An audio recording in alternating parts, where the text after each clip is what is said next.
এই জুবিন হল ভোলাৰ ভাই মোলা, তাক যোনে যি কয় তাকে কৰে। এই চামকানু মহন্তৰ ইনকাম সেই জুবিনেই। নৰ্থ ইষ্ট ফেষ্টিভেলত লৈ যায়, ইফালে পাপন নিয়ে, পাপন চিয়ানা মাল, ই বুৰ্বক হয়। ইয়াক যোনে যি জেক দিয়ে, মই পাইছোতো তাক বহুত দিন গানে কিয়ানে চিনেমাখনত, তাক যোনে জেক দিয়ে সি সেইটোৱে কৰে। যে চামকানু মহন্তই তাক লৈ যায়, ইফালে গৰিমাই তাক যাব দিলে, তাৰ চিজাৰ আছে এই মিৰ্গি। মেইন কথা কি জানো, চামকানু মহন্ত, ননীগোপাল মহন্ত আৰু এটা ডিজিপিটোৱে তিনিটা শিয়াল জন্ম দিছে মাকে, দালাল। এই গোটেই হিমন্তই বেক কৰাৰ কাৰণে সিহঁতে ইমান দূৰ যাব পাৰিছে। আৰু কেতিয়াবা কংগ্ৰেছৰ পৰাই পইচা খাই আছিল সিহঁতে, বিৰাট বদমাছৰ হাড্ডি হয়। তাৰ প্ৰপাৰ্টি চালে তই মৰি যাবি।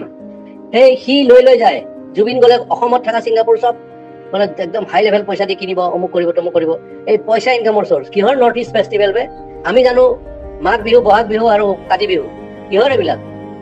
এইবিলাক ফাল্টু আমি কৰি দিছে। এতিয়া হিমন্তই দিয়কচোন তাৰ স্পষ্টীকৰণ, তাক এবাৰ ৰাইজে পালে দিব ভালকে। সি আহি কালি ডেড বডিৰ লগত আহিব নোৱাৰে, তাক দেখা পালে মাৰিব, তই চাবি না। আৰু আজি কিমান ডেকা ল'ৰাবিলাক আজি চাবি, তই কালি ৰাতিপুৱা গম পাবি, বহুত চুইচাইড টুইচাইড কৰিব, ইমান হাৰ্ট ৰক। আৰে অসমৰ 3.5 কোটি মানুহ 2 কোটিয়ে তাক ভাল পায়, সি নিজৰ কাৰণে নহয় বেলেগৰ কাৰণে।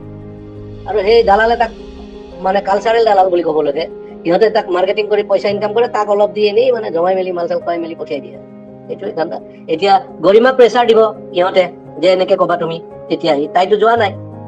অৰিজিনেল কথাটো এয়া বহুত বহুত এয়া আছে, মানে কি ক'ম আৰু। তাক মাৰা প্লেনো হ'ব পাৰে, কিবা হ'ব পাৰে, কি হ'ব পাৰে, চব দালালি পইচাৰ ধান্দা। অসমখন শেষ।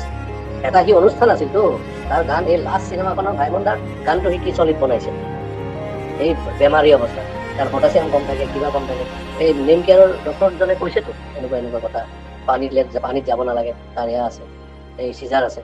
এইবিলাক মানে কি কবি আৰু। ই চামকানু মহন্তই চেছ কৰি দিছে, গোটেই অসম আধা লুটিছে সিহঁতি। হিমন্তই লুটা বুলি কয় নহয়, হিমন্ত এনেকুৱা চান্স যে ডিজিপিটো কিনি আছিল চোৰটো এটা, সি খালে পেটলাটো।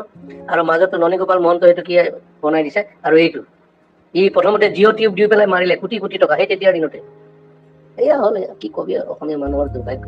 আজি দিন আজি বহুত বেয়া লাগিছে, মানে তাৰ গান শুনিয়ে 90 দশকৰ বিলাক ল'ৰা ছোৱালী ডাঙৰ হ'ল। আমিতো বাৰু চবৰে শুনিছো, কিন্তু তাৰ গান শুনিয়ে মোৰ ল'ৰা চব ডাঙৰ হ'ল। আনকি আমাৰ চাইডত মিস্ত্ৰীয়ে ৰং কৰি আছিল, সিদিনাখন মোবাইলত তাৰ গানেই বজাই আছিল। এই তেনেকুৱা কথা আৰু কি কৰিবি তই, দুৰ্ভাগ্য। সিও বেপৰোৱা মানুহ, সিও মানে এনেকুৱা, সেইকাৰণে হ'ল আৰু। এই 50 মাইকেল জেকচন 50ত মৰিল, 52 মৰিল, কিশোৰ কুমাৰ 58ত মৰিছিল। এনেকুৱা আৰু উপায় নাই আৰু, মৃত্যুয়ে যাক লৈ যায় সেইটো। বাকী চব মানে কি কবি আৰু, কৈ লাভ নাই। মুঠৰ ওপৰত এই চামকানু মহন্ত বোলাটোক ৰাইজৰ মাজত এৰি দিব লাগে, কেলা কোবাই কোবাই মাৰিব লাগে। তাক 3টা মহন্তক মাৰিব লাগে, এই 3টাই চেছ কৰি দিছে ভিতৰত।